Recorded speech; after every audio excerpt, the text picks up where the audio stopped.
교수님들 반갑습니다. 직접 뵙고 말씀드리고 싶었었는데 특히 올해부터는 한국교양기초교육원 컨설턴트들을 아주 엄격한 과정을 통해서 모시게 되었잖아요. 직접 뵙고 인사드리고 축하드리고 싶었습니다만 이렇게 온라인으로 축하 인사드립니다. 사정인 만큼 두루두루 양해해 주시리라 생각합니다. 컨설팅은 한국교양기초교육원이 하는 여러 가지 사업 가운데서 가장 성공적으로 착근이 되었고 또 많은 효과를 거두고 있는 것 같습니다. 교기원의 홈페이지에도 자세히 나와 있지만 그 기본 방침은 어떻게 하면 교양교육의 질을 올릴 수 있을까? 그 다음 총체적인 어떤 역량을 제고할 수 있을까? 거기에 기본 방침이 있다고 합니다. 그래서 대학 교양교육의 어떤 실질적인 개선을 도모해보자. 그래서 우리가 알고 있는 내용들을 말씀을 드리고 또 각 대학에서 현장에서 일하시는 분들과 충분한 수기 기회를 가지자 하는 것입니다. 근데 사실 여기서 더 중요한 것은 이 대학 교양교육이라는 것이 어떤 보편성을 가지고 있지 않는가. 물론 대학마다 특성이 있다고 합니다. 나름대로 교육 목표와 이념이 있기 때문에 교양교육도 거기에 봉사한다라고 생각을 하시는데 그러나 선생님들이 잘 아시다시피 교양기초교육이라는 것은 보편성이 더 앞서는 가치이다 하는 것을 사실 컨설팅을 통해서 많이 전파하고 납득시키는 것도 중요하다고 생각을 하죠. 그 보편성과 대학의 특성을 어떻게 조화할 수 있을까 하는 것이 굉장히 중요한 문제로 떠오르고 있습니다. 그 외에도 우수 프로그램을 공유하고 그것을 이제 확산하는 데도 기여를 하자는 것이지요. 그래서 컨설팅은 각 대학에서 진행되고 있는 교양기초교육에 관련된 다양한 문제 있죠. 예를 들어서 교육 과정을 어떻게 편성을 할까요? 또 퍼센테이지는 어느 정도 할까요? 어떤 식으로 지원을 할 수 있을까요?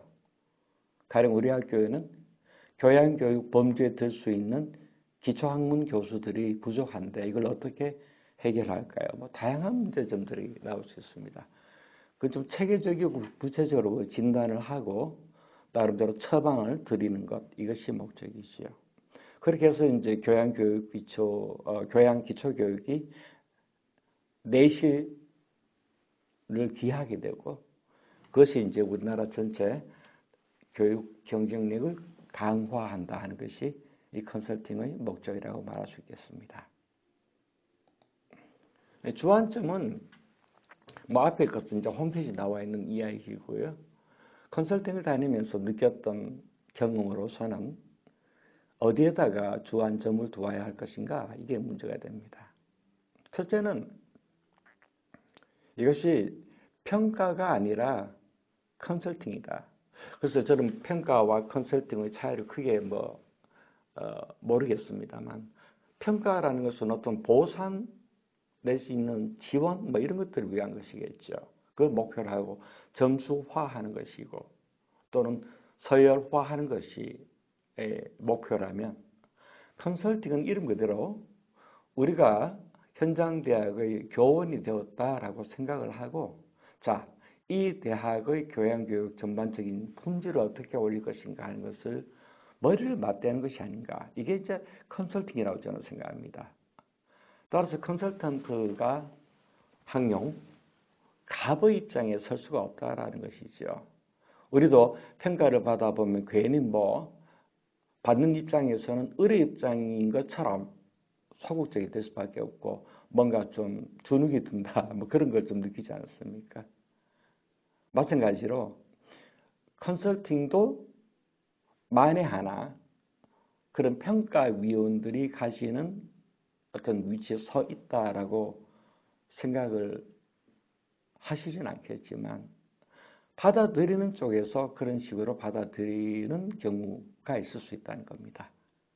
그 가장 이제 조심해야 될 것이라고 생각하고요. 또 생산적인 논의가 되어야 될 것이다. 무슨 말인가 하면 가끔 컨설턴트를 가서 주제에 관계없는 이야기들, 주로 보면은 어떤 분들은 자기 이야기를 너무 많이 하시는 그런 경우가 있더라고요. 내가 옛날에 처장할 때, 내가 무슨 학장할 때 이렇게 했다. 우리 대학에서는 이렇게 했는 게 다 내 덕분이다. 이런 식의 논조도 가끔은 있어요.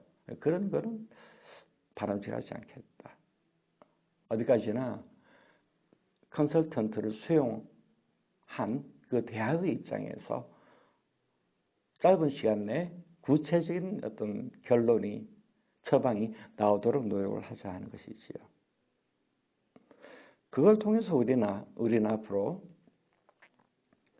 이 컨설팅이 나중에 인증평가로까지 나아갈 수 있는 토대를 만들어 가야 하겠다. 사실 우리가 갖고 있는 이 진단 내지는 편람이 조금 더 이렇게 강화되거나 구체화되거나 점수화될 수 있는 그런 척도를 얻게 된다면 언젠가는 평가 도구로 발전하지도 않을까 하는 것이 저의 바람이고 또 많은 분들의 생각이기도 하지요. 특히 잘 아시다시피 2021년부터 시작되는 제3주기 대학 기본역량 진단에서는 우리 교양기초교육계가 가지고 있었던 생각들이 많이 반영이 되었다라는 거. 그렇게 해서 2021년의 이 진단에 우리가 많이 좀 참여할 수 있다면, 혹은 우리의 의견이 진단 항목에 많이 들어갈 수 있다면 궁극적으로 컨설턴트 진단 항목이 평가 혹은 인증평가 항목으로 바뀔 것이다 하는 희망을 우리가 다 가지고 있습니다. 그래서 앞으로 컨설턴트 스승님들의 그 역할이 점점 더 중요해질 것이다 라고 생각하죠.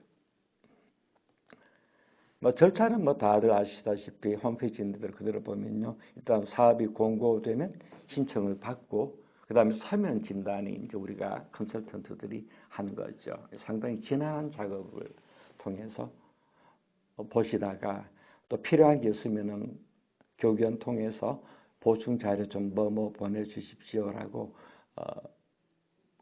그런 또 과정이 필요할 수도 있겠죠. 통상 한 몇 주 정도 걸릴 수 있는 작업이기도 합니다. 그래서 어느 정도 틀이 이렇게 만들어지고 그 현장 대학의 교양교육 전반에 대한 이해 이런 것들이 또 문제점 이런 것들이 어느 정도 보였을 때 현지를 진단 나가서 현장에서 이제 대화를 통해서 그 의문점들을 풀고 또 서로 수기를 하는 그런 과정을 거치게 됩니다. 여기서 끝나는 것이 아니라 이제 컨설턴트 내부의 소통이 매우 중요하게 되죠. 이걸 어떻게 이제 같이 컨설턴트끼리 예를 들어 항목별로 나눈다든지 아니면 전반적인 것을 다 보신 다음에 같이 협의를 하신다든지 하는 이 소통이 꽤나 힘이 들고 중요합니다. 그렇게 해서 이제 최종적으로 단장이 모든 결과들을 수합해서 결과 보고서를 교육위원회에 보내고 교육위원회에서는 소위 이제 컨설팅 결과 이행 동의서를 제출하라라는 그런 요구와 함께 현장 대학으로 보내는 이런 식의 그 과정을 거치게 되죠. 때라 이 컨설팅은 처음에는 이제 기본 컨설팅으로 시작을 했습니다. 대략 한 2012, 13년부터 시작이 되었으니까 이것도 거의 이제 20년 다 죄송합니다. 10년이 돼 가네요. 그래서 교양교육 기본 컨설팅을 먼저 시작했었죠. 이건 대학 전반에서 교양교육 전체를 한번 들여다보는 것입니다. 대략 첫 번째 큰 항목은 그 대학의 교양교육 목표가 무엇인가.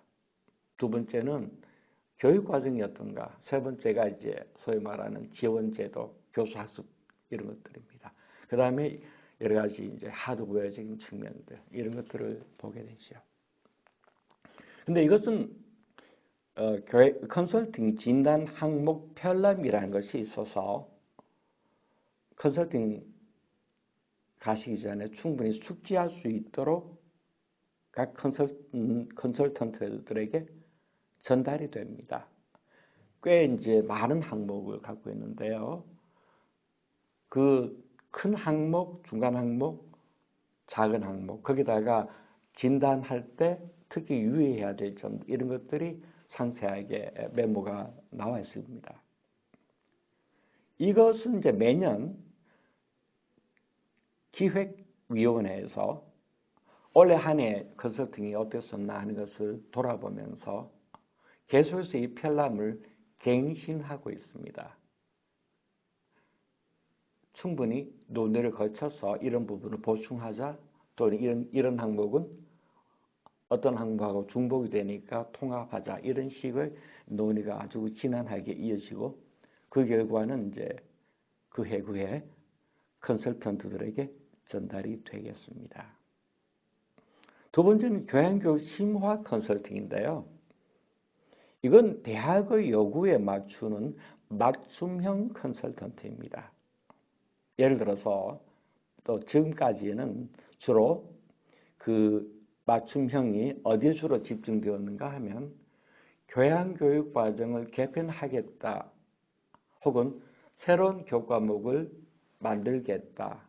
이게 과연 타당할까요? 하는 질문이 많았고요. 그런 요구가 많았습니다. 그래서 언뜻 보기에는 이 심화 컨설팅은 교과목을 둘러싸고 진행되는 거구나 하는 오해를 낳을 수도 있습니다만은 현실적으로 그런 쪽의 요구가 제일 많았습니다. 그런데 이제 이것은 심화 컨설팅이기 때문에 기본 컨설팅을 받은 대학만 신청이 가능하지요. 물론 이제 기본 컨설팅도 뭐 꼭 한 번만 하고 말라는 것은 아닙니다. 어떤 대학은 심지어 한 2년마다 계속해서 컨설팅을 받는 대학도 있고요. 심화도 한 번 더 받겠다 하는 대학도 더러더러 있는 듯 해요. 특히 이제 이 교양교육부서의 장이 바뀌거나 아니면 무슨 재정 지원 사업 응모를 앞두고 있거나 뭐 여러 가지 학교 내부에 어떤 사정이 생기게 되면은 판단에 따라서 요구가 많이 들어오고 있다는 것을 들었습니다. 사후 모니터링 이것은 그런 면에서 오히려 더 중요할 수도 있다라고 생각을 해요. 기본 컨설팅을 했거나 심화 컨설팅을 한 후 어느 정도 시간이 지난 다음엔 사후 모니터링을 반드시 받게 되어 있는데 이때 우리가 가서 할 일은 앞에서 제시되었던 컨설턴트들의 의견이 제대로 이해되고 실제로 반영되었던가 하는 것을 보는 것입니다. 무슨 말씀입니까? 사후 모니터링 가시는 분은 앞에서 이야기했던 기본 컨설팅이나 심화 컨설팅 이 결과와 과정을 충분히 숙지하고 가셔야 된다. 그래서 주로 사후 모니터링 팀에는 앞에서 컨설팅을 하신 분들이 참여를 하는 것이 바람직할 뿐 아니라 그분이 이제 주로 이제 단장급으로 가시는 것이 좋을 것 같습니다. 앞에서 무슨 이야기를 했던지 본인도 한 컨설턴트도 사실은 잘 기억이 나지 않아요. 그래서 과거의 그 과정을 다시 한번 복기를 하고 그것을 컨설턴트랑 공유를 해야 현장 가서 생산적인 논의를 할 수가 있습니다. 그래서 저는 굉장히 중요하다고 생각되는데요. 특히 이 컨설팅 가운데에서 다른 것들은 자칫 잘못하면 컨설턴트가 가서 막 이렇게 갑질할 수 있는 그런 상황일 수도 있겠지만 뭐 그럴 분은 없습니다만 그렇게 느껴질 수도 있습니다. 이 사후 모니터링은 주된 그 포인트는 결과를 점검하는 것도 점검이지만 더 좋은 것은 우수 사례를 추천하는 것입니다. 발굴하는 것입니다. 교육위원회에서는 뭐 형식적이기는 하나 우수 사례를 많이 발굴해서 1년에 한 번씩 뭐 약간 보상도 하고 있는 그런 과정을 거치고 있죠. 근데 이게 이제 현장 대학에서 굉장히 뿌듯해 하시는 것 같아요. 그것이 크게 뭐 실질적인 도움은 안 된다 할지라도 어떤 대학은 뭐 홈페이지에 커다랗게 우수 사례 받았다. 교양교육 우수 대학이다. 교육위원이 인정했다. 이런 식으로 크게 기뻐하는 그런 모습도 들어볼 수가 있습니다. 뭐 같이 즐거워할 일이죠. 그만큼 교육위원은 인정을 하고 있고 그 결과에 만족하시는 거니까 우리로서도 뭐 나쁜 일은 아닙니다. 적극적으로 좋은 사례를 발굴하고 또 궁극적으로 교육위원회의 위상을 제고하는 것 이것도 좋은 것이라고 생각합니다. 심화 컨설팅은 주로 이제 개별 교육 과목의 적합성을 판단하거나 혹은 그 대학의 그 교양 교육 과정 전체 편성의 적합성을 보는 것이 주가 되는데요. 이때 우리가 조심해야 할 것은 내가 보았을 때 그것이 좋은 교육 과목이 아니다. 좋은 교육 과목이보다는 내 입장에서 야 이거 좋아. 나 글쓰기 하는데 이 대학 글쓰기 수업이 되게 많네. 좋아. 이게 아니고요. 교양 기초 교육 과목으로서 적합성을 판단을 해야 된다. 객관적인 입장에서 그걸 판단해야 된다는 겁니다. 여기서 우리가 동원할 수 있는 것은 내 주관적 판단이 아니라 교육위원 표준 모델입니다. 이건 뭐 우리가 하나의 바이블로 삼아야 될 것 같아요. 모든 컨설턴트들이 이 내용을 충분히 숙지하고 아이고 기침했네. 이거 기침 아닙니다. 목이 약간 막혔어요. 이 기준만 가지고서 판단에 임해야 하겠습니다. 평가가 아니고 진단에 임해야 하겠습니다. 뭐 다른 생각을 여기에 개입할 필요가 없다는 것이죠. 평소에 컨설턴트들이 생각했던 교양교육 과정이나 교양기초교육의 어떤 의견 이런 건 잠시 좀 유보해 두시고요. 일단 우리는 표준 모델에 집중해야 할 것 같습니다. 그래야지 이게 어긋나지가 않습니다. 그런데 마치 평가하는 듯한 입장에서 이 수업이 왜 이래요 하고 하나하나 따져 들어가보면은 부적합한 교과목 비율이 지나치게 확대될 경우가 있습니다. 컨설턴트 입장에서는 가서 컨설팅 한다고 했지만 현장 입장에서는 이거는 엄청난 그 어려움을 끼칠 수도 있습니다. 어떤 사람에게는 사실 일자리가 없어지는 그런 원치 않는 결과도 나올 수가 있습니다. 그래서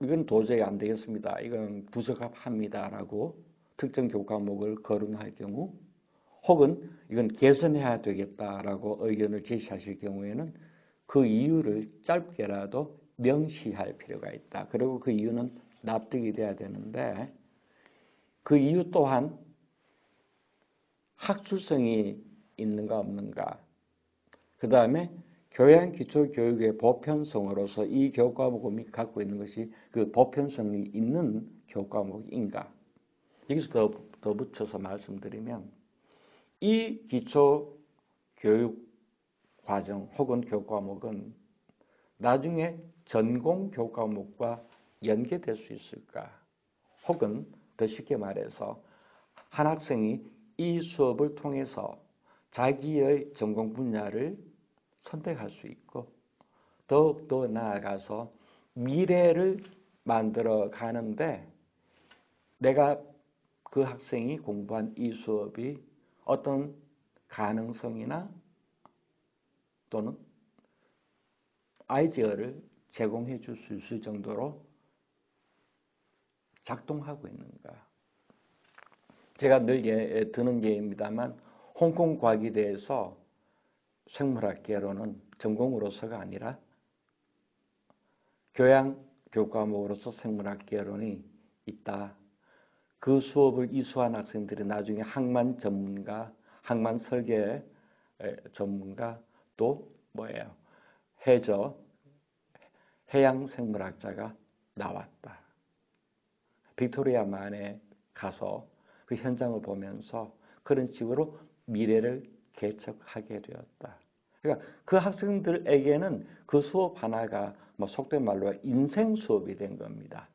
이런 식의 확장성을 가지고 있는가? 단순히 전공 기초 과목이 아니라 확장성을 가지고 있는가? 이걸 좀 봐야 할 겁니다. 제가 이제 전공 기초 교과목이란 말을 금방 썼습니다만 이 교양 교과목이 특히 이제 배분이수 그다음에 주제 중심 이렇게 우리가 분류를 크게 하지 않습니까? 배분이수에서 말하는 인문사회, 뭐 예술을 포함해서 인문예술, 그다음 사회과학, 자연과학, 그다음에 컴퓨테이셔널 thinking 또는 디지털 리터러시 이런 것들이 우리가 크게 배분이수 제도에서 나눌 수 있는 영역들이고 굳이 말하자면 그리스 시대 리버럴 아츠까지 올라가는 그런 개념이잖아요.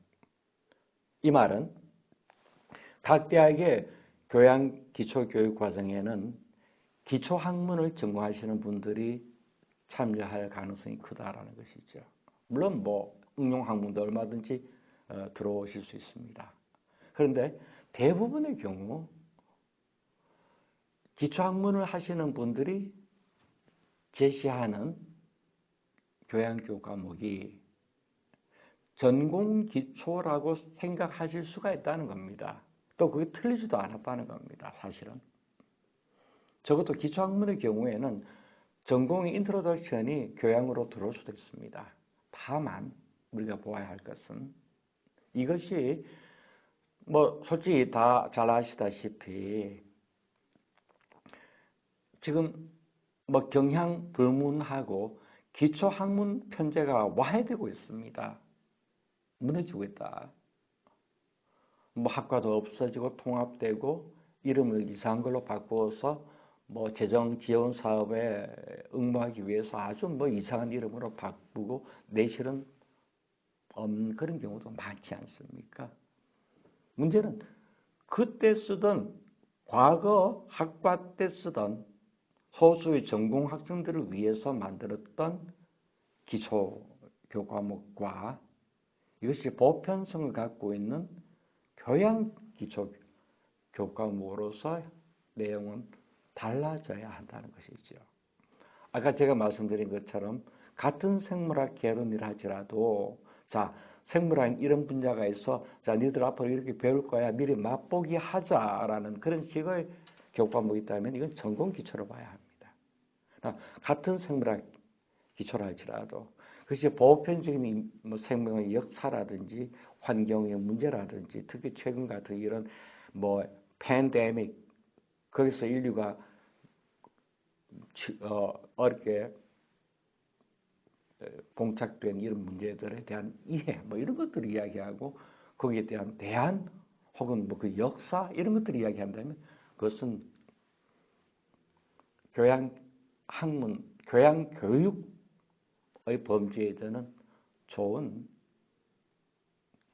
기초학문 또는 생물학의 이해 이런 수업이 될 수 있을 거라고 판단을 합니다.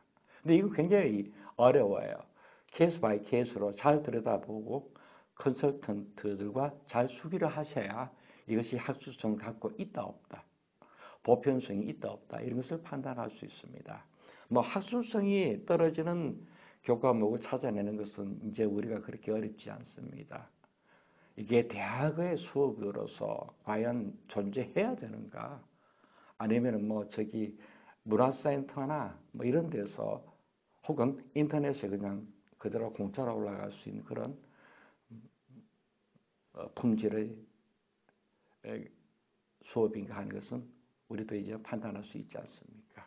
한때 교양교육이라는 것이 오해가 되어서 있으면 다행 없으면 그만 하더라도 쉬운 거, 그래서 학생들이 좋아하는 거, 뭐 이런 것들을 이야기를 많이 했었습니다만 이제는 그런 시대는 지나갔었죠. 아직도 현장 대학 가보면은 학생들의 요구에 따라서 교과목을 개설한다라는 대학이 있습니다. 그게 이제 수요자 중심 교육을 오해를 하신 것 같아요. 이거는 분명히 우리가 합의를 해야 되겠습니다. 교양기초교육의 수요자는 지금의 학생들이 아니라 미래의 사회입니다. 지금 학생들이 반려견 관리, 네일 아트 이런 것을 쉽게 학점 딸 수 있는 수업으로 생각하더라도 미래는 비판적 사고, 창의적 사고 이런 것들을 요구하는 미래가 이미 다가오고 있는데 지금 앉아가지고서 쉽게 학점 딴다, 재미있다, 학생들 말로 꿀강이다 이거는 배제해야 될 것 같습니다. 아무리 강의 평가가 잘 나오더라도.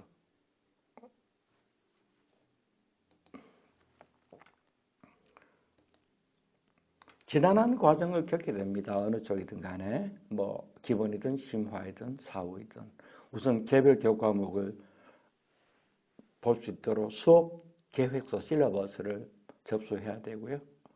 그 실러버스에서 수많은 보통 몇백 개의 교과목이 제대로 잘 분류가 되어 있는지 예컨대 배분이수 원칙에 맞게 적절한 영역이 들어와 있는지 아니면 주제 중심이라면 거기도 합당하게 그 교과목들이 잘 배치가 되어 있고 중복은 없는지를 봐야 되겠죠.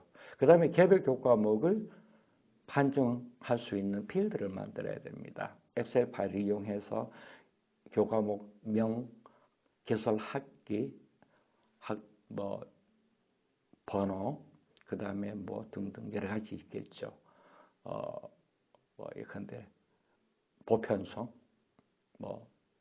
여러 가지 그 항목들을 필드들을 컨설턴트들하고 같이 연원해서 일단 엑셀 파일을 만들어서 분석을 해 들어갑니다. 대부분의 경우 이제 컨설턴트하고 영역별 분담을 하는 것을 제가 목격을 했습니다. 혼자 다 할 수가 없죠. 그 다음 어느 정도 이제 분석이 끝이 나면 현장 방문을 하고 분석이 완료되면 다시 컨설턴트끼리 아주 긴밀한 소통을 통해서 의견을 만든 다음에 그 다음에 결과 보고서를 작성하는 그런 순서를 밟는데요. 이것이 이제 이렇게 1번부터 8번까지 주르르 순차적으로 내려가는 것처럼 보이지만 막상 해보면 다시 올라가고 다시 한번 되풀이되는 이런 거를 많이 겪게 됩니다. 마치 글쓰기 하나 하는 거와 마찬가지죠.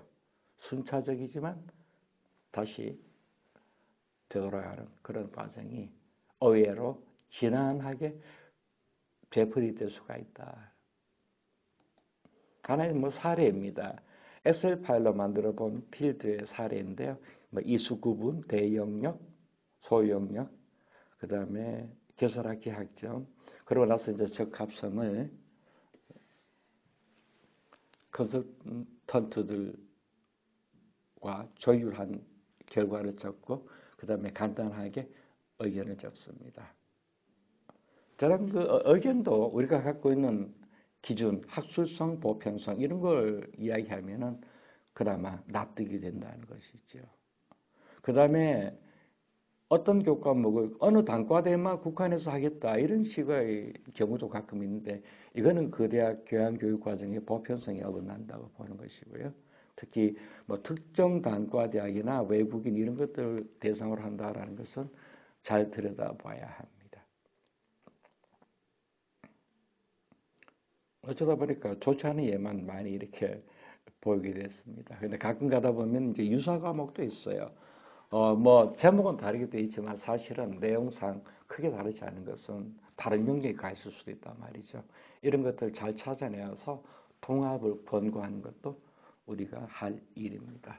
이게 참 절대로 쉬운 일은 아닙니다. 그러면서도 이런 식으로 이제 흔들어 놓았을 때 그 대학이 겪을 여러 가지 어려움 이런 것들도 늘 염두에 둬야 되는 것. 이게 중요한 이야기이죠. 결과 보고서는 뭐 저 같으면 이렇게 써왔다고 말씀을 드리는 거죠. 총평에는 우리는 이런 식으로 컨설팅을 했습니다. 그러기 위해서 이런 과정과 결과를 얻었다. 이 과정을 좀 설명해 주면은 해당 대학에서 싫어하지 않습니다. 납득을 하시더라고요. 그 다음에 이제 영역이 제대로 됐나 안 됐나 이걸 보고 이제 개별 교과목의 적합성을 이야기하고 그 다음에 어떤 경우에는 상당히 많은 경우에는 강의 계획서 자체의 문제, 실러버스 자체의 문제, 형식적인 문제, 내용의 문제, 뭐 한두 줄씩 이렇게 성의 없이 써는 것들 이런 것들도 일일이 이건 좀 보완하셔야 된다. 그런 이야기를 드리고 있고요.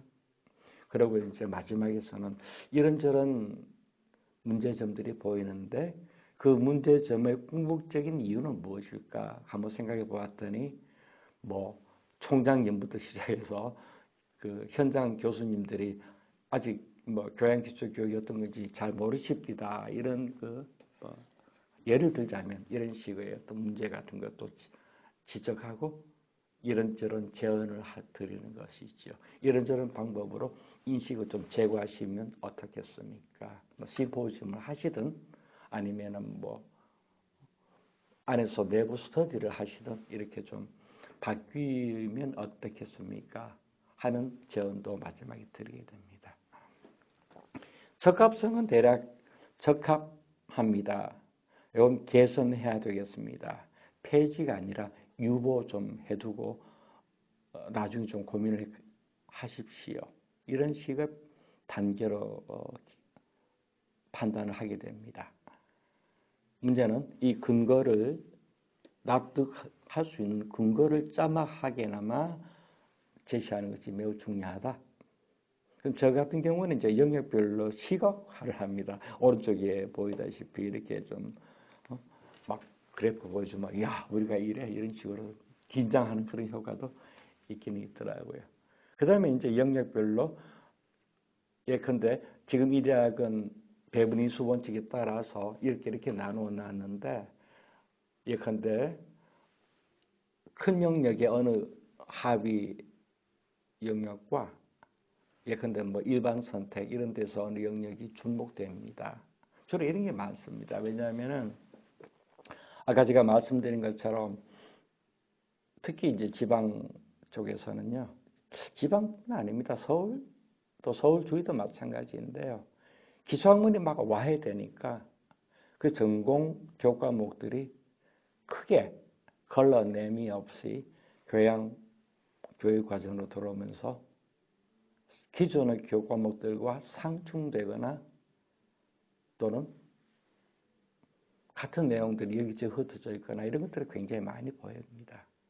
뭐 좋게 말하면은 많은 분들이 교양기초교육에 참여해 주시니 고맙지만 이분들이 아직까지 교양교육이 무엇인지 하는 것 인식 없이 그저 해오던 대로 관습대로 참 몇 년 또는 몇십 년 동안 해왔던 그 방식과 내용을 그대로 교양기초교육에 가져와서는 참 곤란한데 아직도 이 대학 저 대학에는 그런 흔적들이 굉장히 많이 남아 있습니다.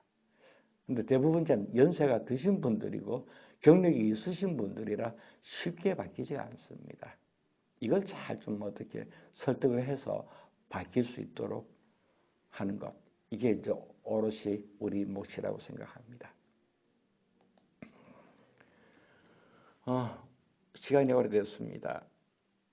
빨리 진행하겠습니다. 이제 기본 컨설팅의 만족도는 괜찮았습니다. 우리가 교근에서 매년 만족도를 조사합니다. 그건 뭐 나쁘지 않습니다. 예컨대 뭐 컨설턴트 자세 좋았다. 그 다음에 뭐 질 개선에 도움이 되었다. 해서 조금씩 상향하는 추세가 보입니다. 문제는 심화인데요. 심화가 낮은 것은 기본적으로 현장 대학은 당황하거나 좀 화도 나실 거예요. 왜 멀쩡한 교육과정 다 막 해집어 놓고 가느냐. 이런 현실적인 문제를 던져주고 오기 때문에 반응이 좋지는 않을 거라고 생각합니다만은 걱정스러운 것은 이게 이 점수 같으면요. 점점 나빠지고 있는데요. 이거 제 강의 평가하고 비슷해요. 죄하라는 이야기입니다. 참 좋지 않다는 이야기입니다. 주된 요구는 구체성을 좀 띄워달라. 다시 말해서 그러면 무슨 수업을 없애고 무슨 수업을 하란 말이냐.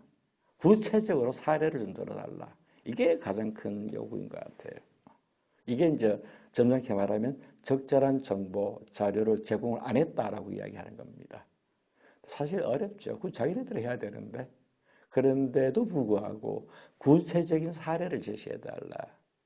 그런 이야기를 많이 하고 있고요. 문제는 이 심화 컨설팅이 교수님들의 이해관계에 결부되어 있어서 민감한 문제이기는 하지만 결국 이것이 앞으로 제3주기 진단하고 직결된다는 거, 이거 우리가 좀 의식을 안 할 수가 없습니다. 사업 모니터링이는 아이고 잘하셨네요. 이게 참 우수한 사례가 있네요 하니까 좋을 수밖에 없겠죠. 그래서 뭐 이건 해마다 좋아지고 있다라는 거, 이런 거 좋아요.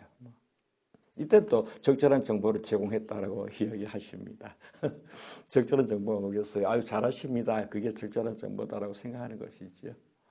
결국은 이제 이해관계입니다. 개인의 이해관계, 또 집단의 이해관계, 이것이 결부되었을 때 받아들인 입장에서는 후한 점수도 나오고 아주 좋지 않은 점수도 나온다. 그럼 어쩔 수 없는 것 같고요. 조금씩 나아지기를 우리가 이제 노력을 해야 되겠죠. 자유의견을 보면은 이제 이게 특징을 고려해달라 이런 이야기 자꾸 하시는데요. 사실 그것도 우리가 어느 정도는 받아들여야 되겠죠. 그 현장이 어떤 것을 지향하고 있는가 하는 걸 봐야 되는데, 그러나 이것이 교양기초교육의 보편성과 어떻게 양립할 수 있는가 여전히 우리가 좀 고민을 해야 될 것 같습니다. 우수 사례를 구체적으로 좀 이렇게 이야기해달라. 그 다음에 컨설턴트들이 사람마다 다 딴소리 합니다. 이거가 치명적인 이야기입니다. 사전에 충분히 조율이 되지 않았다. 이건 뭐 단장님이 잘못하신 거예요. 억압적 분위기를 조성하더라 하는 분도 있어요. 가서 막 야단도 치고 고성을 지르더라. 글쎄 뭐 그래서는 안 되죠. 컨설턴트들은 추호도 그런 의사가 없었지만 받아들인 입장에서 그렇게 느꼈다면 매우 좋지가 않습니다. 심각한 것은 결과가 대학 내 갈등을 유발한다라는 것입니다. 교육과정이 흔들리니까요. 오히려 뭐 안 하는 것보다 못하다. 자기들 입장에서는 안 하는 것보다 못합니다. 그러나 객관적으로 봤을 때 그렇게 나아가야 되는 건데 어쨌든 왔다 간다 우리끼리 막 갈등이 더 생겼다 이런 대학도 있었고요. 늦게 내는 바람에 일정에 차질이 왔다. 뭐 이런 것들. 그 다음에 구체적인 이유를 대달라. 어떤 분은 자꾸 그 교양기초교육원이 이렇게 열심히 일하는데 좀 독립해야 되지 않습니까? 그래서 저도 그랬으면 좋겠습니다. 한마디만 보태도록 하겠습니다. 최근 사태가 이제 대학 사회로 하여금 원격 수업에 대한 인식을 제고하는 데 크게 기여했다고 생각합니다. 그동안 온라인 수업 또는 뭐 e-learning 등등등 이 수업은 일종의 사각지대에 놓여 있었다 해도 과언이 아닙니다. 원래 교양교육이 교수자든 학습자 입장에서는 잘못 생각을 하고 있었던 거였잖아요. 있으면 좋고 없어도 그만이고 학점 잘 따고 학점 관리 잘하고 쉽게 하고 이런 식의 그 생각들이 지배적이었잖아요. 이게 많이 바뀌었습니다. 지난 10여 년 동안에. 그런데 그 오해가 아직 남아있는 데다가 원격 수업의 근본적 오해가 있었습니다. 지금이야 전공 교양할 것 없지 모두 다 교수자들이 집에서든 어디에서든 열심히 원격 수업을 준비하고 계시지만 이전 또 앞으로도 원격 수업을 뭔가 좀 재미있는 거, 이런 것들 오해가 많이 있다는 거죠. 교양교육의 오해 가중치 곱하기 원격 수업의 오해 가중치 곱해버리면요. 한마디로 원격 수업으로 진행되는 교양교육 과목은 완전히 이건 사이드에 빠져 있었던 겁니다. 그동안에. 거의 시전에 머물지가 않았습니다. 신기한 것은 대부분의 대학에서 원격 수업은 교양교육 과목이 많이 있다. 왜? 학교 입장에서는 그게 싸니까요. 학생들 20명, 30명 분반할 필요 없다. 100명 그 이상. 어떤 대학은 500명짜리 대단히 수업을 분반하지 않고 진행할 수 있는 건 원격 수업이다라고 생각하는 겁니다. 그래서 과거 대학 당국은 원격 수업을 싸게 할 수 있다. 아, 좋네. 건물 덜 지어도 돼. 강의실 수요 떨어져. 아주 좋은 거다. 이렇게 생각한 대학들도 많았죠. 학생들이 이건 무슨 쉬워야 된다라고 생각합니다. 교수님들은 실시간 수업이 아니라 녹화로 만들어 둔 컨텐츠는 한 번 만들어 두면 그냥 몇 학기 그냥 가는 거다라고 생각했던 거죠. 이 수업은 드라마 다시 보기밖에 되지 않았습니다. 거기에 무슨 상호작용이 필요해요. 이렇게 생각을 했던 거예요. 제가 올해를 미리 뭐 예견한 건 아니었는데 작년에 교육위원회에서 이런 프로젝트를 수행했습니다.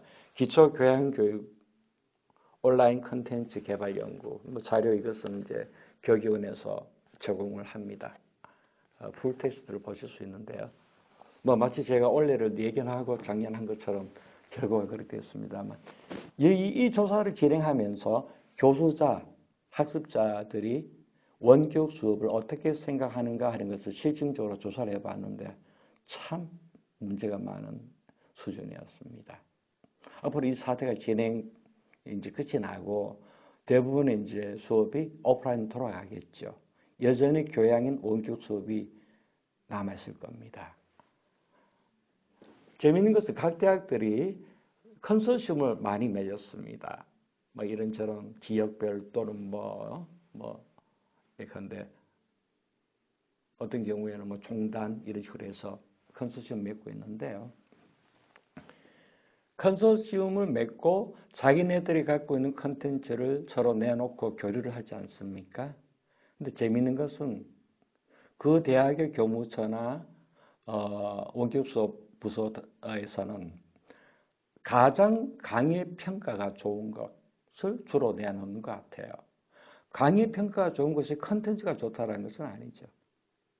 솔직히 학생들이 제일 좋아하는 거. 꿀강을 내놓습니다. 오히려 내용은 빈약할 수가 있다는 것이죠.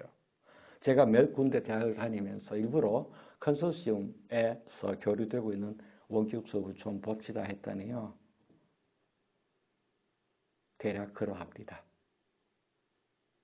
이건 우리 대학의 대표다라고 내놓는 것이 보편성이 없는 거예요. 이런 것들을 우리가 좀 잘 들여다볼 필요가 있습니다. 온라인이든 오프라인이든 그 수업의 컨텐츠는 교양기초교육에 적합해야 합니다. 다만 원격 수업이 가지는 가장 큰 특징, 이것 때문에 원격 수업이 존재하는구나라는 거 딱 하나가 있죠. 아마 이번 학기부터 모든 선생님들이 다 느꼈겠지만 얼마나 힘들어요. 그냥 머리 안에 들었는 거 강의실에서 1시간 동안 내뱉고 나오는 거 하고 실시간이 되었던 녹화가 되었던 원격 수업으로 무엇을 한다는 것이 엄청나게 힘들다라는 것을 여러분들 몸소 느끼고 계시지 않습니까? 원격 수업에서 가장 중요한 것은 상호작용입니다. 학생들과 대화, 그래서 토론이든 과제이든 실시간 토론이든 팀 프로젝트이든 퀴즈이든 이게 없으면 수업이 아니죠. 드라마 다시 보기죠. 그러니까 중요한 것은 교양교육 과목에 한해서 원격 수업의 내용도 오프라인과 다르지 않다. 적합성을 가져야 되고 보편성을 가져야 된다는 거죠.